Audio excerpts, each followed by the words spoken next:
Le vendredi soir dès 20h, c'est Radio Libre sur Vibration.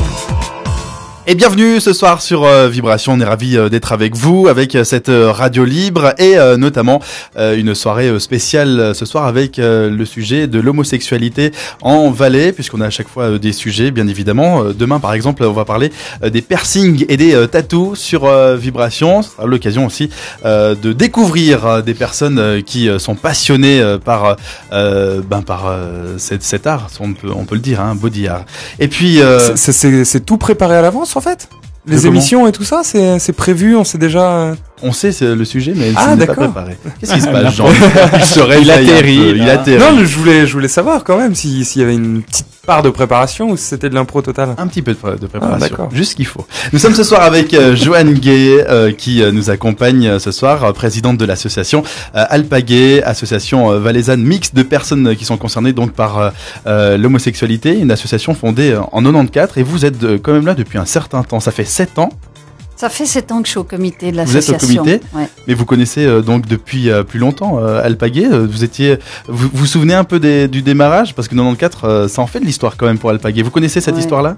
Alors pas depuis ses débuts, mais j'ai connu l'association il y a à peu près une dizaine d'années. Quand, entre autres, le local de l'association était encore bien caché dans un garage dans le quartier de Plata, pour ceux qui connaissent à Sion.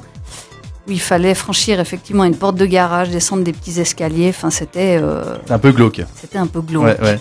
Et depuis, alors, vous avez parlez-nous un petit peu du local. Alors, je pense que les différents déménagements du local de l'association sont à l'image de l'homosexualité dans la société. À savoir que, il y a une dizaine d'années, voilà, je vous disais, on devait rentrer par une porte de garage, descendre des escaliers, arriver dans un sous-sol. Enfin, il fallait déjà assumer passablement pour arriver à franchir ce seuil. Puis, l'association a déménagé et on s'est retrouvé dans une zone industrielle. Alors, ça va faire rire tout le monde, mais à la route de la Drague, pour ne pas la citer. D'accord. On va pas faire de mauvais jeu de mots. Choisi ou pas ? Non, absolument pas du tout. Mais du coup, on a pris le parti d'en rire parce que c'était l'adresse de l'association était route de la Drague et c'était à côté de l'Erotic Mark. Ah, en plus. Ouais. Voilà. Alors au niveau préjugés, stigmatisation, donc là ça faisait assez fort. Le local était déjà beaucoup plus ouvert à cette époque-là, ça c'est il y a à peu près entre 10 et 5 ans. Et puis maintenant ça fait 2 ans, une année, 2 ans, pas que je vous dise de bêtises, qu'on est en plein centre-ville de Sion, à la rue du Rhône 7. D'accord. Et voilà, c'est à l'image de l'homosexualité dans la société. C'est que donc elle vient un peu au jour. Oui. Beaucoup plus facilement. C'est pourtant rare de voir une vitrine avec une association. Alors on est toujours dans les sous-sols, mais les sous-sols, j'ai envie de dire chic et tendance, puisqu'on a des magnifiques caves voûtées en plein centre-ville de Sion. On a 3 salles. Ça a été une année de travaux, mais l'endroit actuel est absolument génial. Donc, et puis rue du Rhône, c'est entre la place du Midi et la rue du Grand Pont. Donc, j'ai pas besoin de vous faire un dessin au niveau de l'intégration dans la société, dans la cité. C'était délibéré de notre part. On voulait vraiment retrouver un local en centre-ville et quitter les zones glauques. Voilà, et puis justement aussi pour les jeunes, pour pouvoir arriver jusqu'au local, c'est aussi beaucoup plus simple si c'est en centre-ville, c'est desservi par les services publics et tout ça, il n'y a pas trop de soucis. Effectivement, il y avait ça aussi. D'accord, alors Alpagay, il y a donc un local, c'est beaucoup que là les choses se passent, ça veut dire que c'est là que vous vous retrouvez, mais il y a aussi d'autres buts, vous avez d'autres activités ? Oui, alors effectivement, le local, c'est essentiel à l'association parce que c'est là qu'il y a la vie de l'association, j'ai envie de dire. À côté de ça, on lutte quand même depuis des années pour s'intégrer aussi sous différentes formes à la société. On fait pas mal de prévention, que ce soit au niveau des IST, à savoir les infections sexuellement transmissibles. On travaille beaucoup en collaboration avec l'antenne SIDA. Et puis différents partenaires de prévention, d'éducation, j'ai envie de dire. On travaille aussi avec les centres CIP en Valais. Donc il y a pas mal de collaborations. Il y a de plus en plus de collaborations, heureusement. D'accord. Le dialogue, il se fait aussi auprès des jeunes, on imagine, puisque ça c'est quand même important dans un canton comme le Valais. Les jeunes et l'homosexualité, c'est quand même quelque chose qui est pas facile. Surtout si un jeune découvre son homosexualité, il y a pas mal d'embûches. Alors, je vous dirais que c'est pas plus compliqué de découvrir son homosexualité en Valais qu'ailleurs. Ce qui est plus compliqué, c'est qu'en Valais, on est encore l'association Alpagay, le seul lieu ouvertement gay-friendly. Donc c'est ça qui est plus difficile.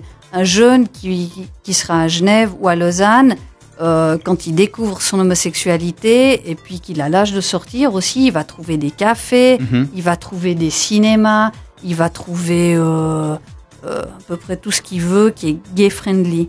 Voilà, ici c'est vraiment, comme vous dites sur votre site, c'est une oasis au milieu d'un désert. Et donc, Alpagay, c'est aussi la possibilité pour ces jeunes de trouver un lieu gay-friendly, c'est ça aussi. C'est exactement ça. Et puis, on est aussi là, je dirais qu'on a deux fonctions. Pour les gens qui assument leur homosexualité, mais on n'est pas seulement là pour ces gens-là. On est là aussi pour l'entourage. Des fois, on a reçu des parents qui savaient pas comment gérer le coming out de leur enfant. On est aussi là pour accueillir un peu plus spécifiquement peut-être des jeunes qui sont en quête d'identité au niveau de l'orientation sexuelle. Donc là, c'est toujours possible d'appeler au numéro de l'association ou d'envoyer un mail. Et puis on peut les rencontrer aussi en dehors des heures d'ouverture entre guillemets du bar et du local. D'accord. Et comment on arrive finalement dans un comité comme ça, d'une association comme ça, Alpagay? Alors ça, c'est une excellente question. On y arrive parce que régulièrement, c'est le lot de toute association bénévole. Les gens donnent beaucoup dans le bénévolat, puis à un moment donné, c'est quand même arrivé assez régulièrement à Alpagay. Les gens en peuvent plus parce que c'est pas mal. On a tous un travail à côté, une vie sociale, une vie familiale, et puis à un moment donné, il faut renouveler le comité. Donc, et puis il faut de l'engagement de la part de ces personnes du comité. On vient pas là par hasard finalement. Ouais, alors ça c'est des fois un peu le bémol parce qu'on a aussi vu, moi ça fait 7 ans que je suis au comité, j'ai vu arriver des gens qui étaient pleins de bonnes intentions et qui se sont manifestés le soir de l'Assemblée Générale puis qu'on n'a plus jamais revu. Ouais. Par exemple, donc ça, la bonne bonne intention était ça là, mais arrive. quand il faut, moi je dis toujours ça, mais quand il faut porter les caisses de bière, aller chercher les fromages et porter les tables, il n'y a plus personne. Mais est-ce que c'est pas dur aussi à assumer de dire, voilà, je suis bénévole dans cette association-là? Alors, moi, je dis toujours aux gens que on n'est pas obligé d'être homosexuel pour venir dans l'association. Au contraire, le but d'être intégré à la cité, c'est aussi de s'ouvrir à tout le monde.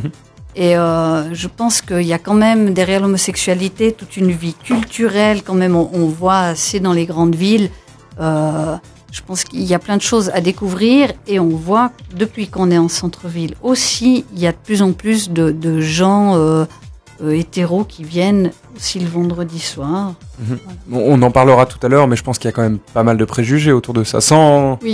Oui, énormément. Donc on en parlera justement. On va en parler bien sûr parce que il y a aussi une partie qui est question de l'homophobie. Ça, il faut bien sûr aborder. Ça fait partie des grands thèmes dans cette émission ce soir sur l'homosexualité en Valais. Sinon, eh bien comme d'habitude, vous réagissez à cette émission. Les personnes, tout le monde, vous êtes les bienvenus pour par exemple demander de la ZIC. Il y a aussi la possibilité de jouer ce soir. Et Axel, il y a déjà des personnes qui viennent nous rejoindre par SMS ou sur Facebook. Alors sur Facebook, ça marche très bien. Le chat Facebook, on est connecté. Donc venez nous parler. Il y a Malena qui demande Adele avec Someone Like You. Oui, c'est très bien. Ça va arriver dans quelques instants. Oui, je lui ai dit. Faut patienter. C'est très bien. Il faut patienter un peu. On n'est pas dans un restaurant. De musique? Non, dans un restaurant. Un fast-food. Un fast-food. Il faut attendre un petit peu de musique. Il faut attendre un petit peu avant que ça arrive. Je crois qu'il y a quelqu'un qui nous a demandé en tous les cas The Wanted et puis ça c'est un super bon titre. Ouais. On va l'écouter dans un instant sur Vibration. On peut aussi rapidement parler des jeux ce soir parce qu'il y a donc la possibilité de gagner votre bon iTunes. Bon, les personnes qui n'ont pas l'iPhone nous diront ça marche pas, mais finalement ça marche à rien. On peut aussi acheter de la musique sans avoir un iPhone, bien sûr. un bon iTunes d'une valeur de 100 francs avec le méga hit ce soir. Oui, Donc, le méga hit qui va arriver durant la soirée. On écoute 10 titres mixés à la suite, mixés par un DJ complètement fou. Et si vous trouvez les 3 derniers qui nous restent à découvrir, vous repartez avec des bons iTunes. Et si vous en trouvez un des 3, eh ben vous allez faire du bowling à Martigny. C'est peut-être une bonne idée pour ce week-end puisqu'il fait mauvais. Hein. En plus de ça.